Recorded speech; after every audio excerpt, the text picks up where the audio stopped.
Olá, e hoje a nossa aula é um pouco diferente. Nós estamos aqui no Sicoob Central Unicob com o diretor, que é o Elisberto Torricellas, que é o diretor de mercado do Sicoob, e nós vamos aprender hoje um pouco mais sobre cooperativismo e crédito rural. Elisberto, me conta um pouquinho da sua carreira profissional no Sicoob. Há quanto tempo você trabalha no Sicoob e desde quando você está no Sicoob Central Unicob? Bom, aí já é uma história bastante longa se eu falar de carreira e se eu falar de Sicoob. Sicoob 3 anos e meio, mas no mercado financeiro já vai quase 4 décadas. Que maravilha! Quase 4 décadas no mercado financeiro. Então aqui no Central Unicob nós começamos primeiro uma expansão que nós fizemos no Amapá e no Pará, em 2015. Quando nós mudamos o nosso nome também de Central Unicob, era Central Paraná, para Central Unicob. Já não fazia mais sentido deixar só Paraná, então nós estávamos expandindo a nossa área. E aí eu entrei para fazer o desenvolvimento, a organização e todo o treinamento do pessoal do Pará e do Amapá. E hoje, na verdade, a gente começa a colher frutos disso, frutos do desenvolvimento. Me fale um pouco sobre a diferença, né? Porque nós sabemos que crédito rural, nós podemos buscá-los no Sicoob, que é uma cooperativa, podemos buscá-los também no Banco do Brasil, a Caixa Econômica Federal também trabalha, mas qual que é a principal diferença de um banco como Caixa Econômica Federal e Banco do Brasil com relação a uma cooperativa de crédito que é o Sicoob? Quando a gente fala de cooperativa, então já vem à mente vários tipos de cooperativa. São 13 ramos do cooperativismo no Brasil. Quando eu falo em cooperativa de crédito, é uma instituição financeira como qualquer outro banco, no sentido da sua formação e formatação. Agora, a atuação é diferente. Então, enquanto numa cooperativa de crédito eu tenho todos os produtos financeiros que as instituições possuem, né, a forma como eu atuo é diferente. Porque um banco atua com o cliente. Uma cooperativa atua com o associado. Aí, no documento, nas ações, no estatuto, na lei, consta lá que ele é o dono, ele é o associado. A nossa formação em cooperativismo no Brasil ela é recente. Né? Em 1971 foi regulamentada a Lei das Cooperativas Financeiras. Depois nós tivemos aí algumas resoluções do Banco Central. A gente passou por 2009 uma outra atualização, onde o Banco Central reconheceu como instituição financeira. E aí depois, em 2015, mais uma atualização. Esse movimento que nós estamos tendo agora nos últimos 10 anos, ocorreu na década de 90 nos Estados Unidos. Então a gente está dando passos largos, agora para quê? Atrasado, né? Para levar passos largos, né, que a gente está fazendo 20 anos em 2, se nós compararmos como éramos há 10 anos. Mas nós temos uma regulação do órgão fiscalizador, que é o Banco Central, muito mais firme e muito mais próxima para não levar nenhum risco ao associado. Porque, afinal de contas, eu estou mexendo com dinheiro da comunidade. Então, diferentemente de um banco ele é uma empresa de acionistas, uma empresa onde cumpre o seu propósito, e ele, na verdade, ele também é um propósito lícito e necessário para a comunidade. Banco, né, no sentido de bancar, eu banco o seu financiamento. Por isso vem a palavra banco, não é? Agora vem a palavra cooperativa. Eu coopero comigo e com a comunidade. É interessante a gente ver essa etimologia da palavra, não é? Porque eu vou ver depois qual é o sentido disso. Então, enquanto um banco instala para ter lucro, uma cooperativa instala para desenvolver. Crises vão, crises vêm. Você não sei se já passou por alguma crise, mas eu acho que os nossos ouvintes jovens talvez não tenham passado, mas as crises são sistêmicas e são cíclicas. Elas vêm e vão. Os bancos com crise encolhem. Cooperativa continua, porque a comunidade continua. Vamos citar uma recente aí de 2008, 2009. Né? Então, há quase 10 anos, naquela quebra daquele grande banco americano, o Lehman Brothers, então houve uma crise sistêmica que afetou todo mundo. Aí vem a Europa, vem Grécia, vem bancarrota, vários bancos. Quem recuperou aquilo? Se a gente olhar um pouco o histórico, as cooperativas financeiras que reergueram. Olha que interessante. A força, porque é a força das pessoas. Se você quiser transformar uma comunidade, um país, comece com você mesmo. Não é? Então, se eu pego o exemplo hoje nos Estados Unidos, quase 40% da comunidade americana ou da população está em cooperativa. Cooperativa financeira. Se eu pegar o cooperativismo como um todo, o exemplo que eu tenho no Brasil hoje é o Paraná do cooperativismo como um todo, que é o cooperativismo de produção, que é um dos ramos, na verdade, essenciais para a organização das finanças também. E qual que é a importância, e você já me falou um pouquinho, né, das cooperativas para ajudar no desenvolvimento regional? Veja só, quando eu falo em desenvolvimento regional, então eu falo da minha casa. Isso. Certo? Vamos pensar o seguinte, nós temos aqui duas lojas.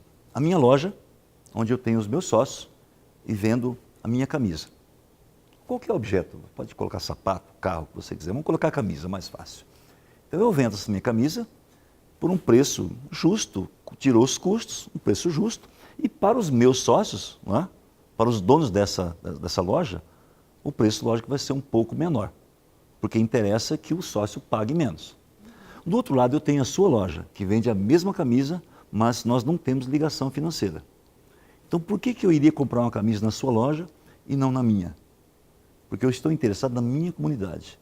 É um grupo fechado? Não, é um grupo aberto. Entra quem quer. A importância para o desenvolvimento regional, é que todos os recursos gerados por essa transação, dessa venda dessa camisa, agora eu falo de dinheiro, né?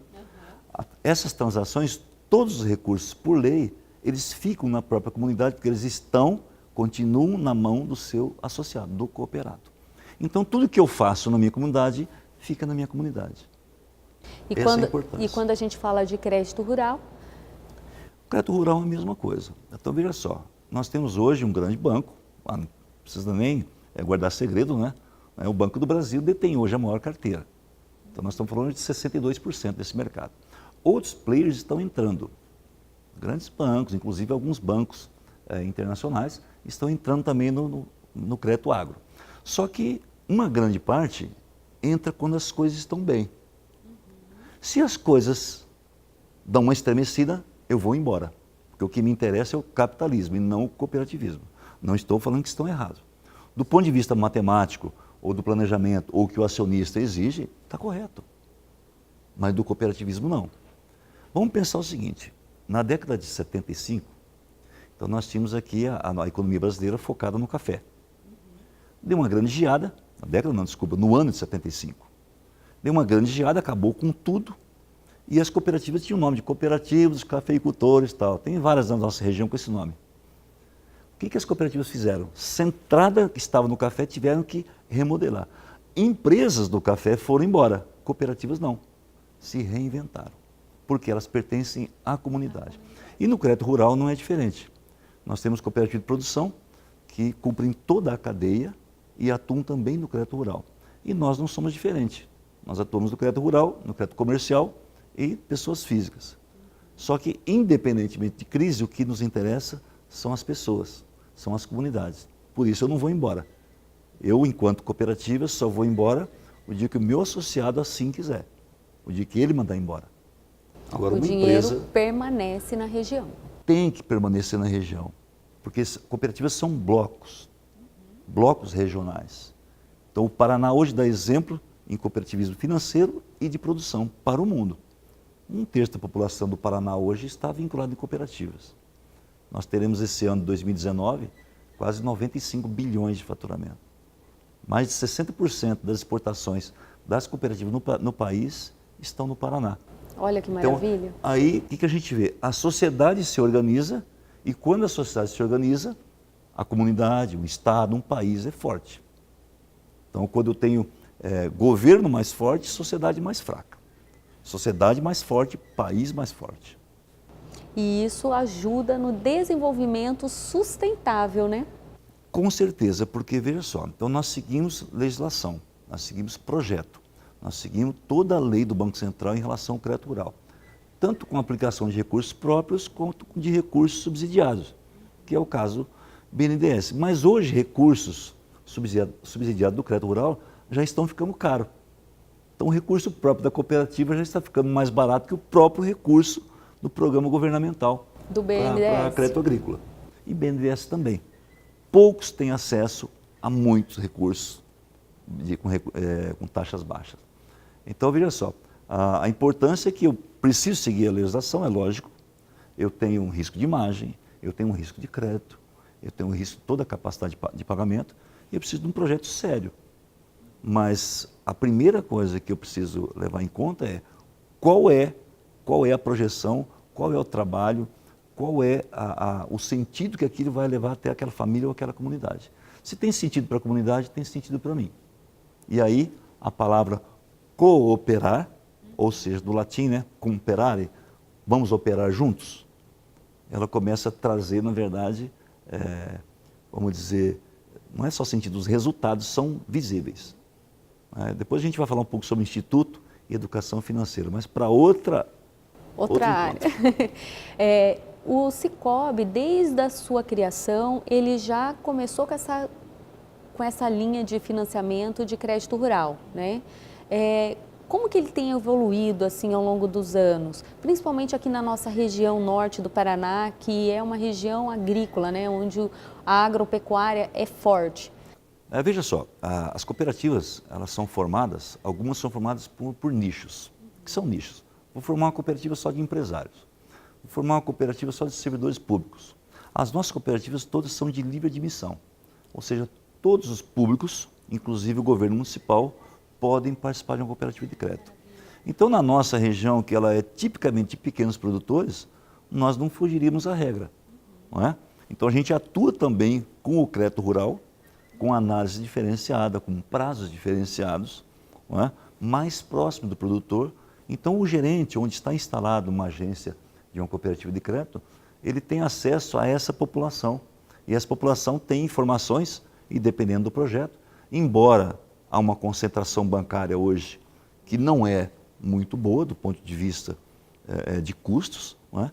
Então ele tem acesso em todas as regiões nossas onde estamos instalados. Lógico que capital é um pouco menos, mas no interior, onde a nossa essência, tudo vem do campo, não é? Nós não poderíamos nos furtar de não atender o cooperado. Então eu atendo toda proposta, todo projeto sério e que tenha relevância comercial. E não vou deixar o rural nunca de fora. Então, desde o nosso nascimento, desde a nossa Constituição, foi voltado para esse desenvolvimento local, de acordo com as características. Você está como diretor de mercado do Sicoob aqui, né, o Sicoob Central, desde quando? Aqui no Paraná, desde dezembro de 2017. O que o trouxe para cá? Os desafios. Nós somos movidos por desafios. Mas se não tiver desafio, as coisas ficam um pouco sem graça. As coisas, quanto mais difíceis, mais desafiam nossa inteligência e a nossa capacidade. Consequentemente, eu tenho que melhorar minhas habilidades. Então, o que me trouxe são os desafios. Hoje, as cooperativas, nós temos 19 cooperativas ligadas ao nosso central. Quando nós começamos lá, há 19 anos, aqui em Maringá, nós tínhamos R$35 mil. Hoje nós estamos fazendo gestão de 6,5 bilhões. Então, é a maior empresa da região, é a maior empresa de Maringá, é uma das grandes empresas do estado e isso pertence ao associado. Então essa solidez, essa liquidez nos deu na verdade força para avançar no Pará, no Amapá, no Mato Grosso do Sul, em Santa Catarina, Rio Grande do Sul, alguns projetos para outros estados também, não é? Então a gente tem hoje 240 agências, nós temos hoje quase 3 mil funcionários e essa gestão a gente está praticamente dobrando de tamanho a cada 2 anos e meio. Mas por um fator aí importante. O PIB ainda está negativo nos últimos anos. Devemos fechar esse ano com 1,4. E como é que a gente está crescendo? A confiança no sistema.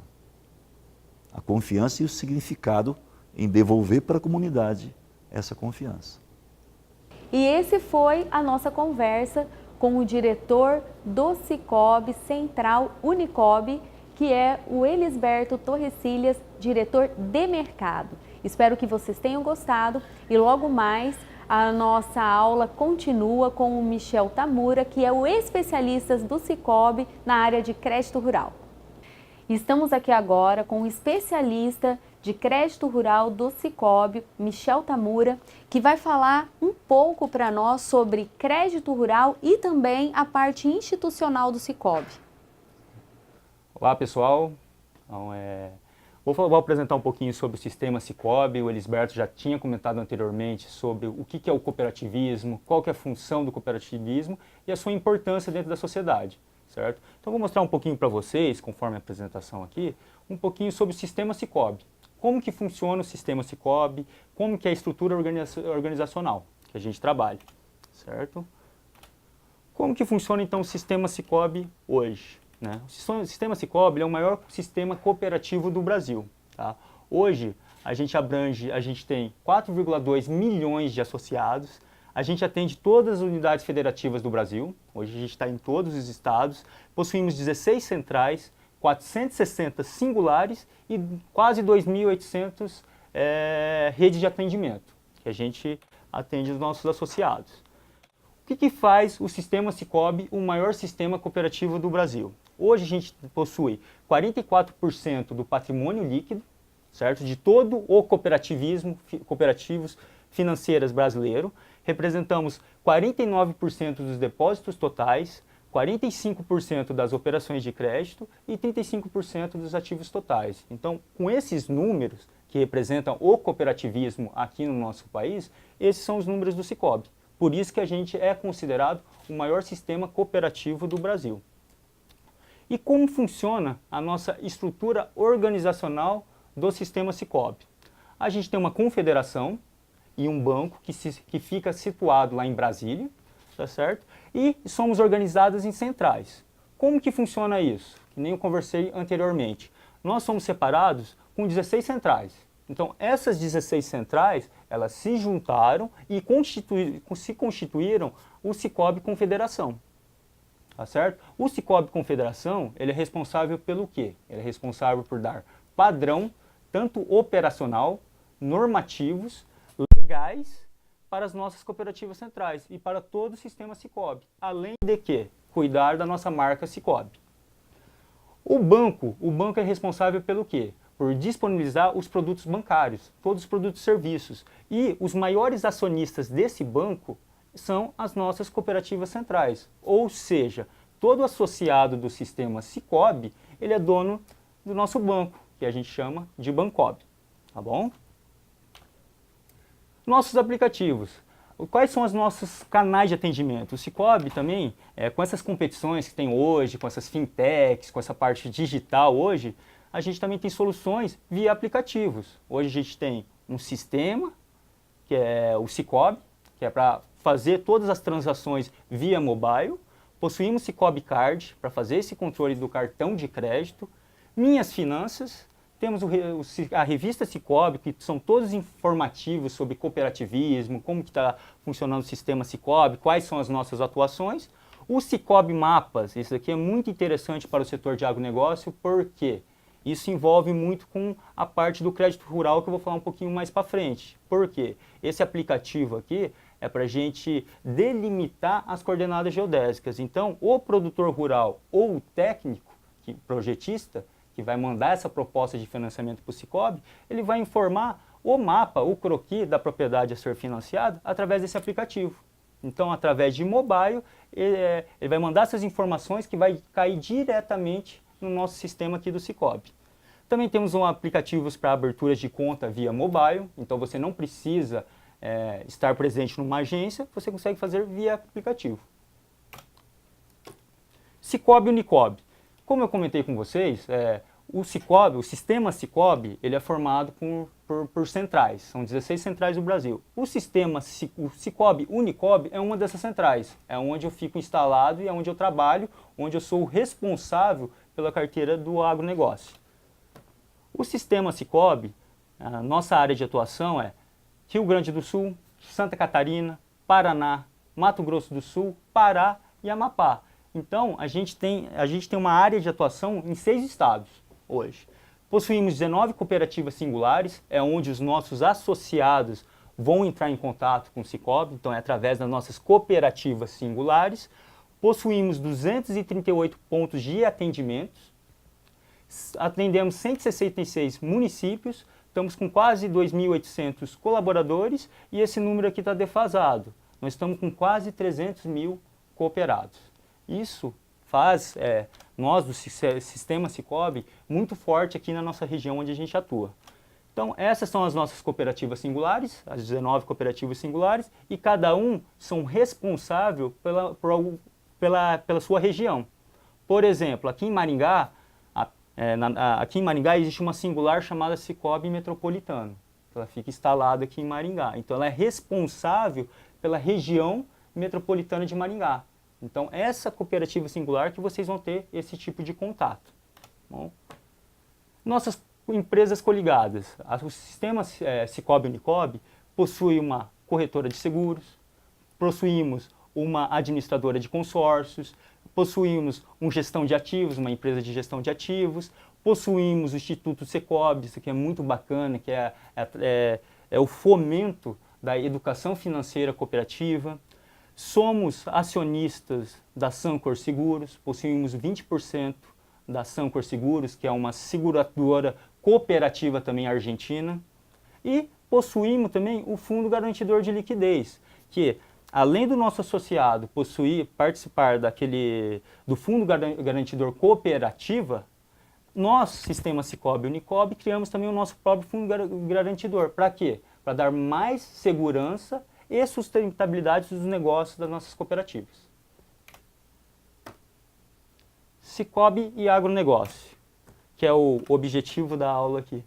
Qual que é o objetivo, então, do crédito rural hoje? O objetivo do crédito rural é estimular a cadeia do agronegócio. Em que sentido? Para quê? É para fazer investimentos para desenvolver, certo? Tanto a parte de produção, a parte extrativista, a parte de comercialização e industrialização dos seus produtos, para quê? Para ter mais tecnologia voltada no agronegócio e, consequentemente, melhor produção. Além disso, o objetivo do crédito rural é o que também? É estimular, é fortalecer, além de fortalecer o setor rural, também é implantar métodos conservacionistas e práticas conservacionistas para a produção agrícola. Por exemplo, a gente financia as melhores técnicas para que os produtores rurais empregam na sua atividade, nos seus empreendimentos. Tá certo? Além disso, o objetivo do crédito rural, o que é? É custear todo o orçamento que o produtor rural possui para desenvolver suas atividades. Por exemplo, fazer o custeio e a comercialização dos seus produtos. Tá bom? O Plano Safra Agrícola Familiar. O crédito rural, em si, ele é controlado pelo Banco Central, certo? Quem emite o plano, as regras para a agricultura familiar é o MDA. Então, o MDA ele disponibiliza alguns recursos para a agricultura familiar, voltados, então, para aqueles agricultores chamados PRONAF, tá certo? Então, ele vai disponibilizar um recurso com taxas subsidiadas, ou seja, com taxas um pouquinho inferior, mais baratas, comparadas ao mercado financeiro, certo? A parte dos médios e grandes produtores, o recurso ele é controlado pelo Ministério da Agricultura, o MAPA, certo? Então, todo ano safra, o nosso presidente, ele vai divulgar o Plano Safra. O que é o Plano Safra? É o tanto de recursos que serão destinados para o setor de agronegócio, voltado para quem? Para o médio e grande produtor rural, certo? Hoje, como que funciona essa parte de crédito rural? Certo? Como que é disponibilizado esse crédito rural? Então, o governo ele entra subsidiando uma parte desse recurso, certo? E a outra parte fica com a instituição financeira. Ou seja, fica uma taxa um pouquinho inferior quando a gente compara com taxas comerciais, certo? Isso aqui é o histórico da evolução do crédito disponibilizado para o setor de agronegócio. Se a gente observar aqui nesse gráfico aqui, está tendo uma crescente de disponibilização de recursos por ano safra, tá certo? O que a gente pode observar aqui? Em 2012 e 2013, a gente utilizou 106 bilhões de crédito voltado para o agronegócio. Hoje, os números atualizados, até a safra 17, 18, que foi a safra passada, a gente utilizou próximo dos 154 bilhões. Qual que é a previsão para a safra que está ocorrendo agora, que a gente chama da safra 18-19? a gente está tendo aqui 195 bilhões de recursos destinados para o setor de agronegócio, tá certo? Como que funciona essa safra? Por que a safra sempre são 2 anos que a gente conversa, que a gente fala sobre a safra? A safra sempre começa na safra de verão, ou seja, de julho de um ano, e termina na safra de inverno do outro ano. Por isso que a gente... Pega 2 anos. Exatamente. Pega 2 anos. Então você inicia numa safra de verão e finaliza na safra de inverno. O que significa isso? Significa que esse ano safra, a gente está na safra 2018, que está pegando a safra de verão agora, e vai finalizar no ano que vem, na safra 2019, com esse recurso disponibilizado de próximo de 195 bilhões de crédito rural. Certo? Quais são as fontes de recursos para o setor de agronegócio? Então, as fontes de recursos para o agronegócio ele é dividido basicamente em 3 linhas. Certo? Os recursos controlados. O que é esses recursos controlados? É o recurso controlado pelo Banco Central. Tá certo? Também temos os recursos livres, que é o recurso da própria instituição financeira, ou seja, próprio nosso, aqui do Sicob, e também recursos de LCA, que é a letra de crédito do agronegócio, certo? Vamos comentar item por item para vocês terem uma ideia de como que funciona essas fontes de recurso. O recurso controlado. O recurso controlado ele é dividido em algumas categorias, tá certo? A primeira categoria é o recurso obrigatório. Por que ele é chamado de recurso obrigatório? Porque ele tem uma exigibilidade a ser cumprida. Que exigibilidade é essa?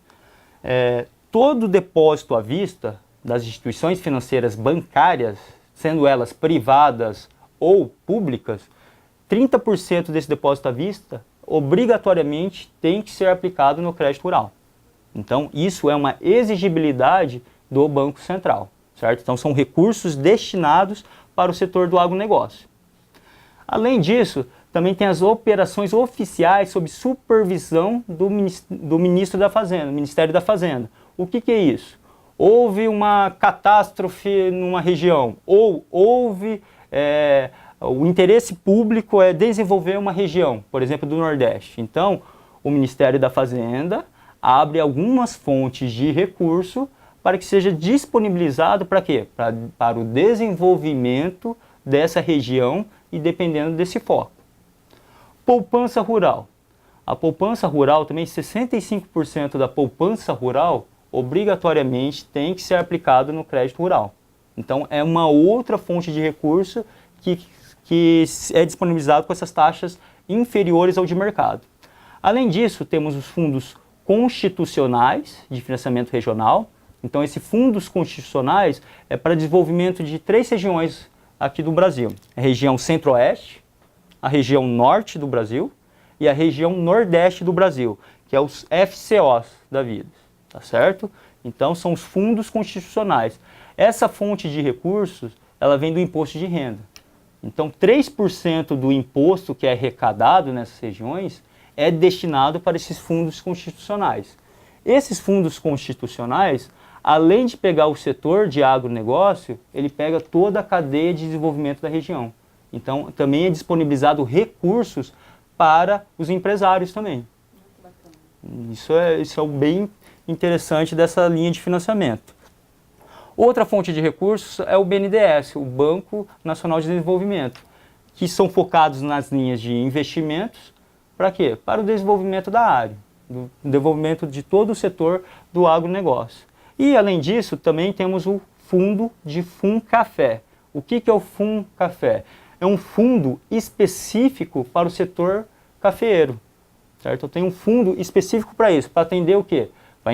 Para atender as empresas de torrefação, certo? Mas também os produtores rurais, para custear suas lavouras, fazerem seus investimentos, enfim, tudo voltado para o setor do café, tá bom?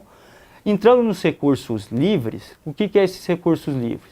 É o recurso da própria instituição financeira. Por exemplo, no Sicob, todo recurso que a gente capta, a gente pode aplicar esse valor. Não necessariamente precisa ser no agronegócio.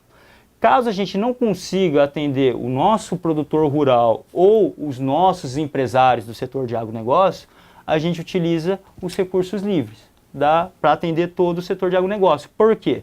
Esse recurso controlado aqui, ele é controlado pelo Banco Central, ele é regido, ele é normatizado por um manual, que a gente chama de Manual de Crédito Rural. Então lá tem todas as regras que devem ser aplicadas para o agronegócio, tá certo?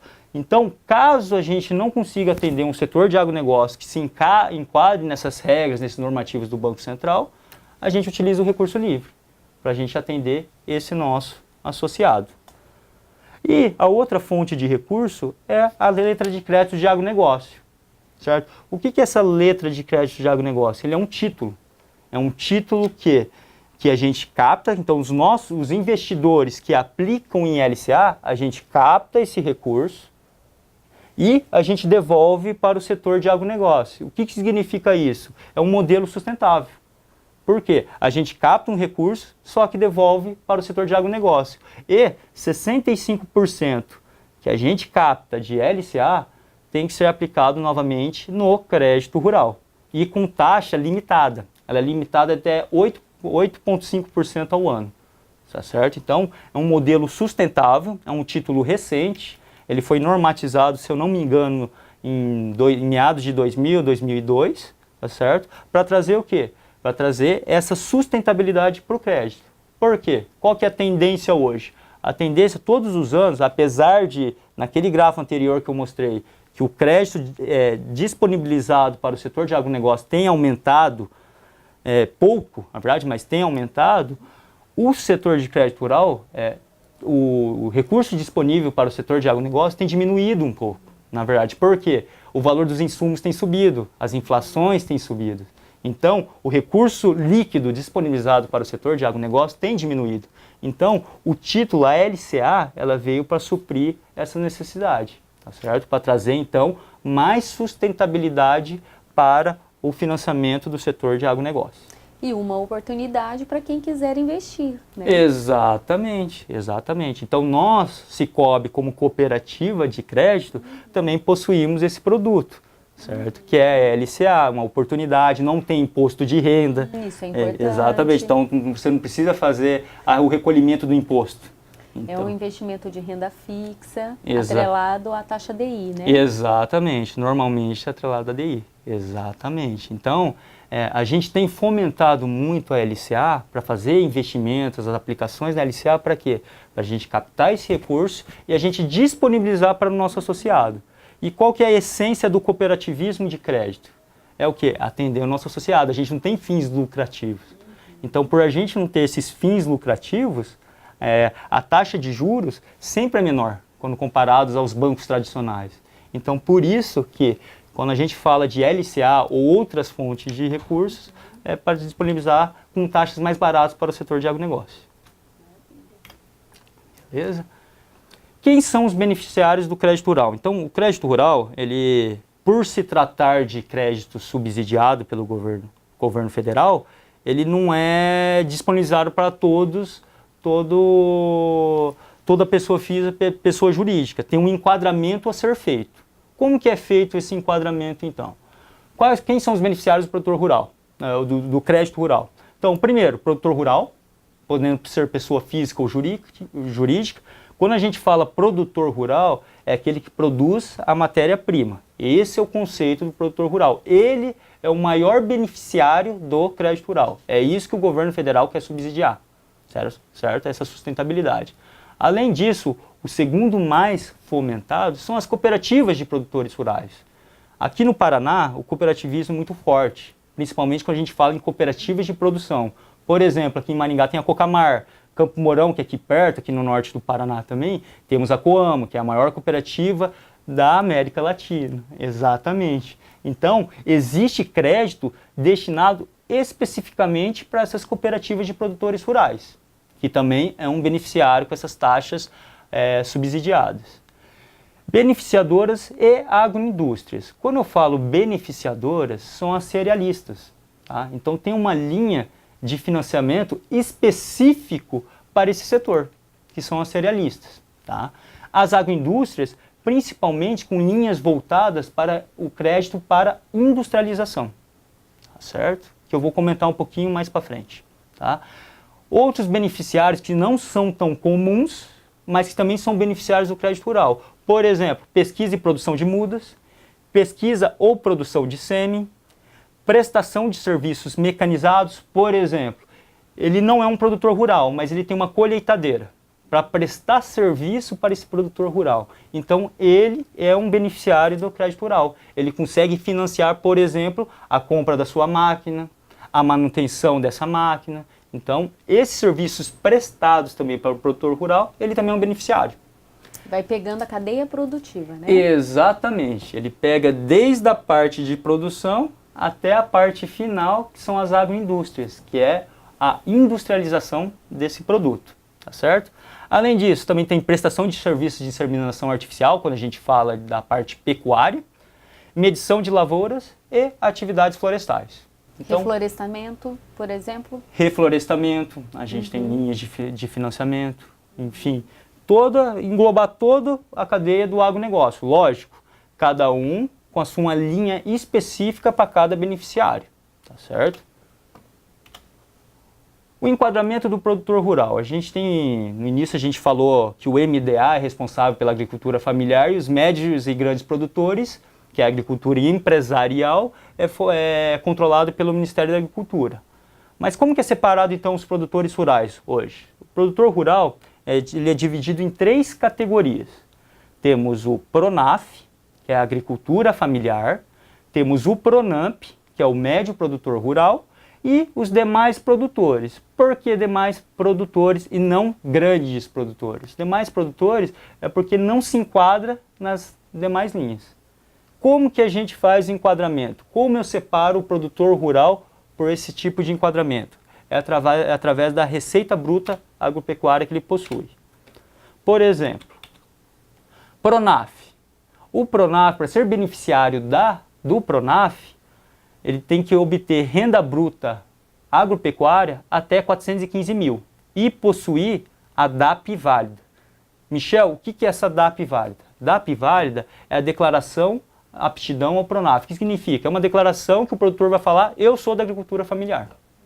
Essa é uma declaração emitidos pela Emater, pela Secretaria da Agricultura, pelos sindicatos. Então são eles que vão emitir essa DAP jurídica. Então ele vai enquadrar o produtor rural. Então tendo essa DAP válida e renda até 415 mil, ele vai ser um produtor da agricultura familiar.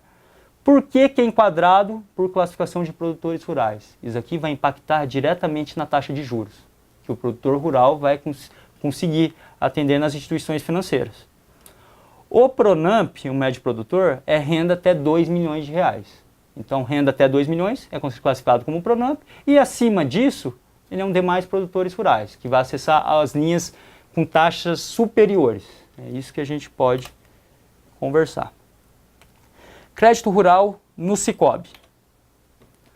O Sicob, a gente costuma falar, até a professora Juliana tinha questionado o Elisberto, desde quando a gente começou a fazer o crédito rural, o agronegócio ele está no DNA do Sicob. Desde que a gente foi constituído, a gente tem feito o agronegócio. Por quê? O nosso objetivo, o nosso propósito é o quê? Qual que é o propósito do cooperativismo? É atender a sociedade, é atender o desenvolvimento sustentável de uma região.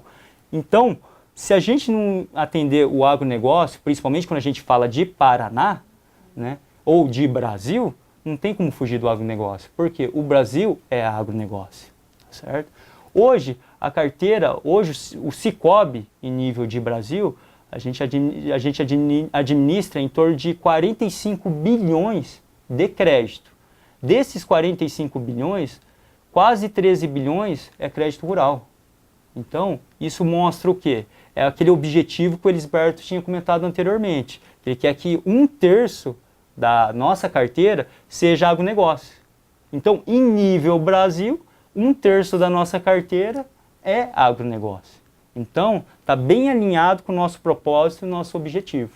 Certo? Então, comparado ao Banco do Brasil, que é o grande repassador de crédito rural, a gente é pequeno. Mas 12 bilhões, 13 bilhões de crédito rural é muito. Isso atendendo o quê?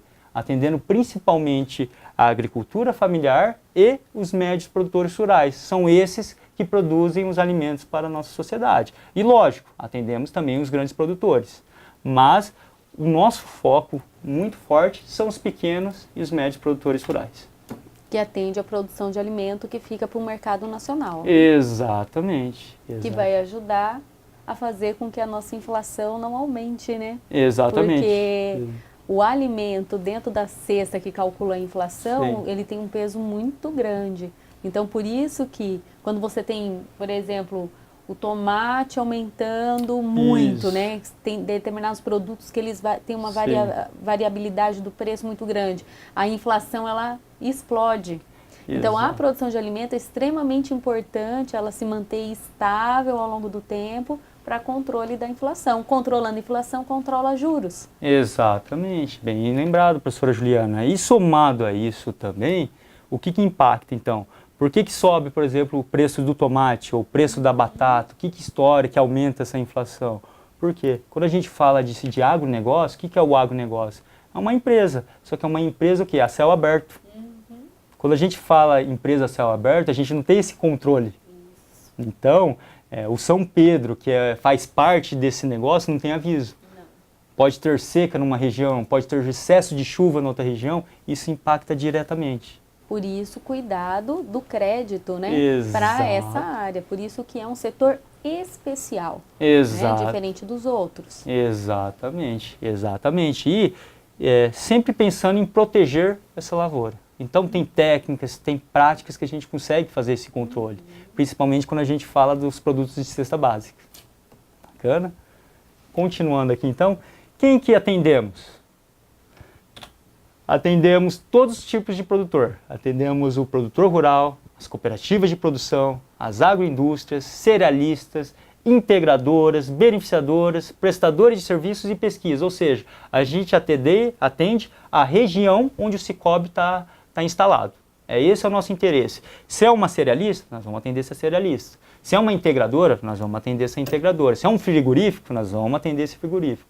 Se é um produtor de horta, nós vamos atender esse produtor de horta. Tá certo? Vamos apresentar então as linhas de financiamento e seus conceitos. Linhas de financiamento. Quais são as linhas que são destinadas para o setor de agronegócio? Então, temos o custeio antecipado, o investimento, atendimento a cooperados, comercialização e industrialização. Custeio, o que é o custeio? O que é o custeio? Custeio e custeio antecipado. O custeio é o custo de produção para você produzir esse empreendimento, esse seu produto. Qual que é o custo de produção? Por exemplo, no produtor de soja. É o custo da semente, é o custo do adubo, é o custo do serviço, é o custo do óleo diesel, da máquina dele. Então, tudo que envolve esse custo de produção para produzir um certo produto é chamado da linha de custeio. E o custeio antecipado? Qual que é a diferença dela? A gente tinha comentado anteriormente que a safra sempre pega um ano e termina no outro. Por exemplo, safra 18 e 19. O custeio antecipado, eu vou adiantar um financiamento para a safra seguinte. Por exemplo, safra de verão. Hoje a gente está fazendo o custeio da soja. Lá em junho, se eu quiser financiar a soja da safra do ano que vem, eu consigo fazer. Através do custeio antecipado. Eu vou antecipar um financiamento que ele vai produzir, que ele vai plantar, que ele vai cultivar 2, 3, 4 meses posterior à data de financiamento. Qual que é o objetivo dessa linha de custeio antecipado? No meio do agronegócio, o que acontece?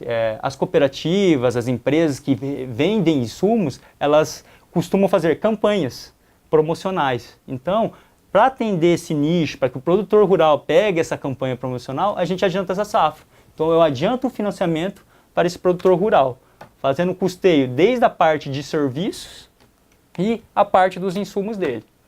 Qual que é a taxa de juros do custeio hoje? Lembra dos enquadramentos que eu tinha falado do Pronaf, Pronamp e demais? Ele vai impactar diretamente na taxa de juros. Ou seja, Pronaf varia de 2,5% a 4,6% ao ano. Qual que é a diferença? A taxa mais barata, tudo que for práticas conservacionistas, taxa mais barata. As demais linhas são a taxa mais cara, que são práticas conservacionistas. Cultura orgânica, agroecológicas, recuperação de solos, são as taxas mais baratas. E que compõem a cesta básica também, são as taxas mais baratas.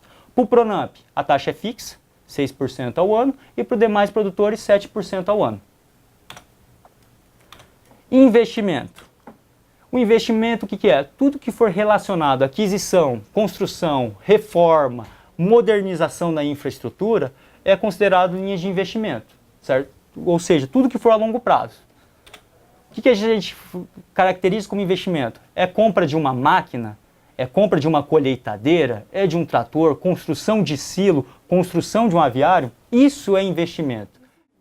E a gente vai ter linhas de financiamento para todas essas atividades. Aquisição de reprodutores, aquisição de suínos também é considerado investimento. Exatamente. A matriz, né? Exatamente, é matriz. Não é, o gado que a gente vai adquirir que a gente vai para o abate. Não, o objetivo dele é ser um reprodutor. Então, a aquisição de matrizes de reprodutores é investimento. E é interessante que nas planilhas financeiras, né, do nosso curso de elaboração e análise de projetos, a aquisição de matrizes, ela entra como investimento em capital de giro.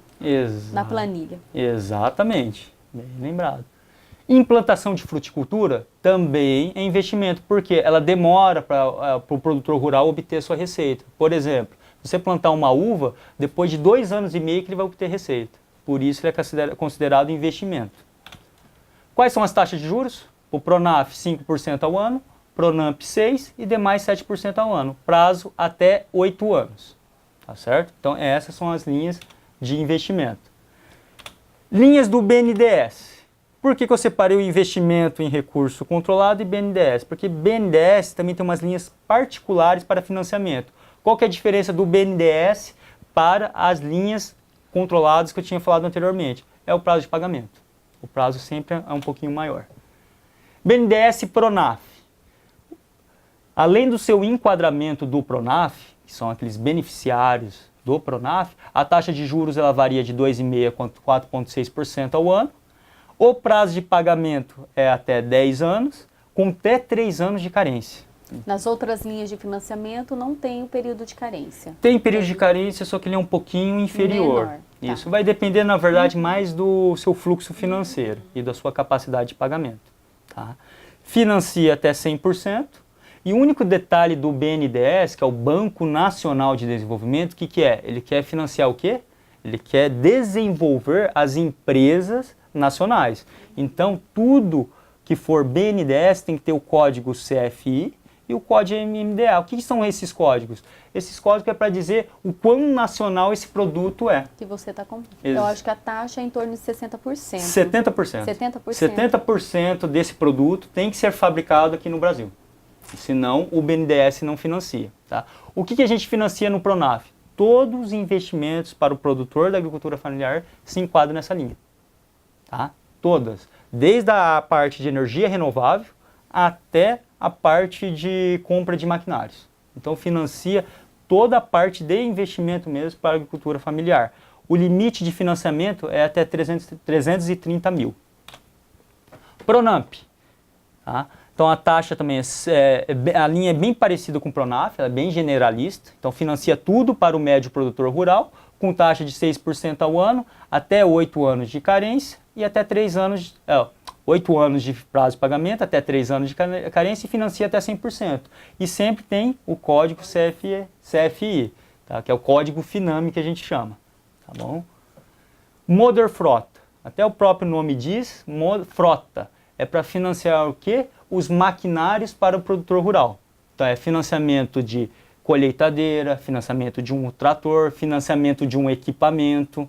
Enfim, então essa linha é específica para a frota para o produtor rural. A taxa é fixa, tá? 7% ao ano, até 7 anos de pagamento e carência de 11 meses. E financia, não é mais 100%, financia apenas 90% do orçamento, certo? ABC, agricultura de baixo carbono. O que a gente financia nessa linha então?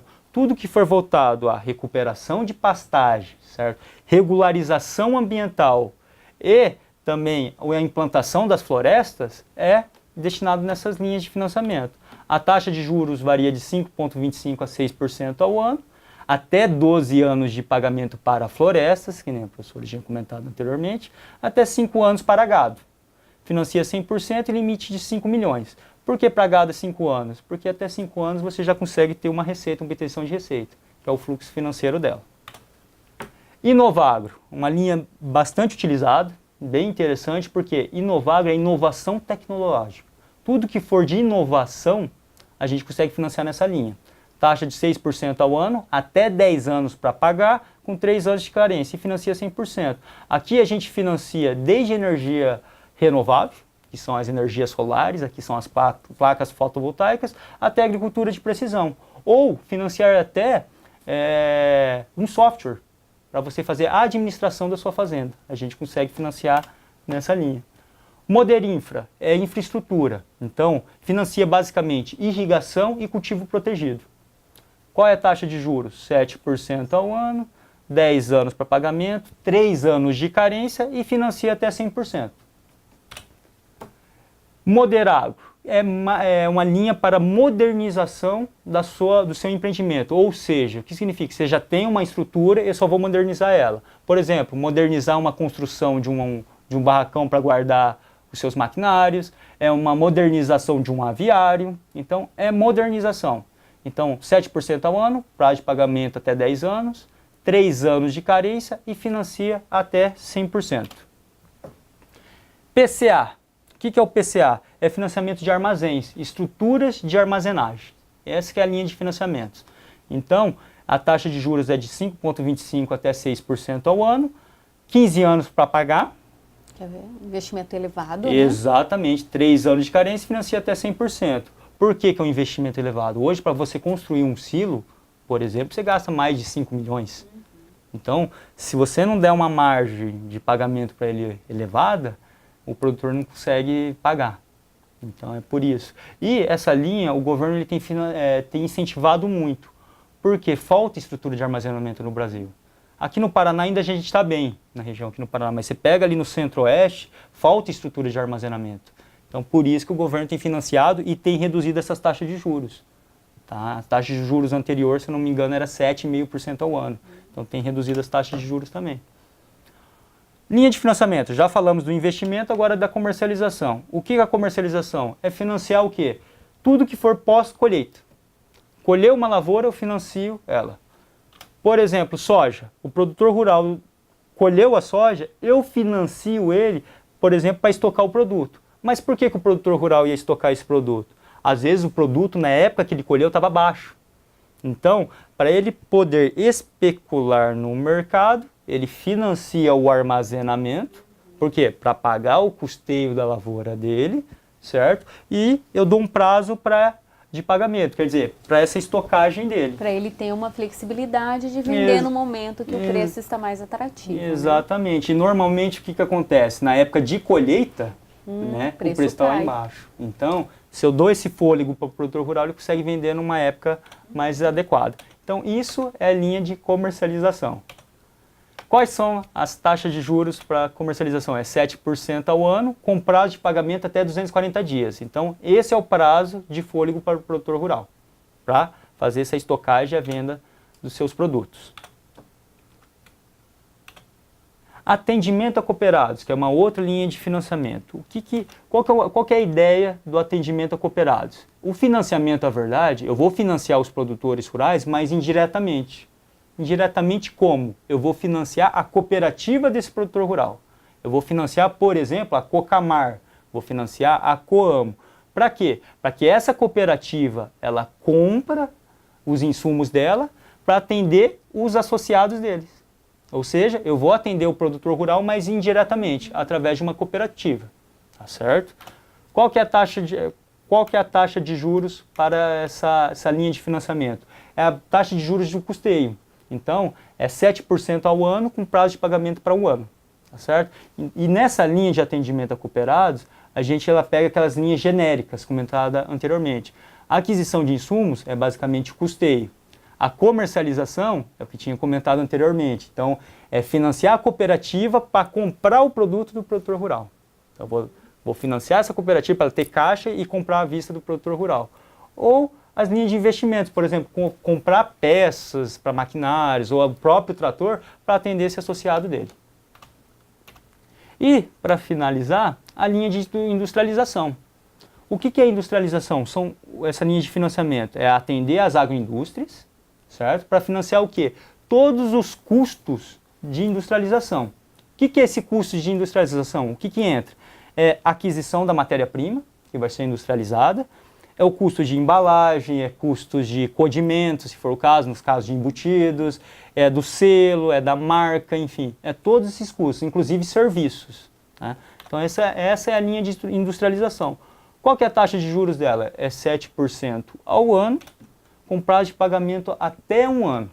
Tá certo? Então, essa linha de financiamento, além das agroindústrias, a gente também consegue atender também um produtor rural. Por exemplo, aquele produtor rural que produz leite e ele faz o queijo dele, eu também consigo financiar através dessa linha de industrialização. Certo, gente? Então, ó, agradeço. Obrigada, Michel, pela sua excelente explicação sobre crédito rural. Aprendi muito com você, porque é sempre bom a gente estar renovando, né, as informações, principalmente na área de crédito, taxas, que muda todos os anos, né? Elas estão mudando de acordo com o andamento da economia. E para a gente finalizar, Michel, eu quero fazer uma pergunta. Nós somos um curso, né, da Unicesumar na área do agronegócio, é um curso tecnólogo.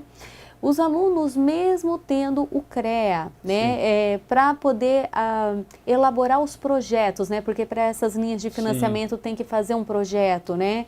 Como que os alunos podem trabalhar? Eles podem assinar o projeto, né? Ou eles podem ajudar a desenvolver, mas não podem ainda assinar esses projetos para financiamento de crédito rural? Não, os formandos em tecnólogo, em gestão de agronegócio, ele pode fazer sim um projeto, só que ele não pode assinar. Ele tem que ter uma supervisão de um técnico responsável. Mas por que isso? Por causa da formação.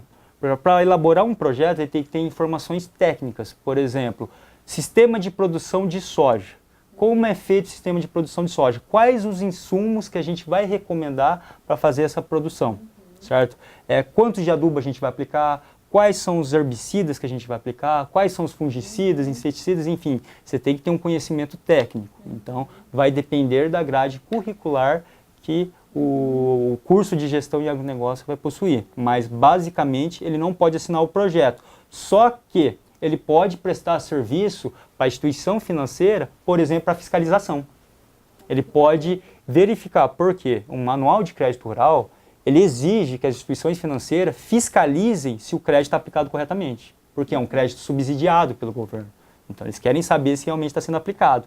Então, o tecnólogo ele pode prestar esse serviço para a gente. Ir lá verificar se aquele crédito está sendo aplicado corretamente. E, além disso, também trabalhar numa instituição financeira. Por que não trabalhar numa instituição financeira? O conhecimento que ele possui de gestão, que basicamente é fluxo de caixa, capacidade de pagamento, ele consegue também trabalhar numa instituição financeira. Olha só que bacana. Espero que vocês tenham gostado e até mais.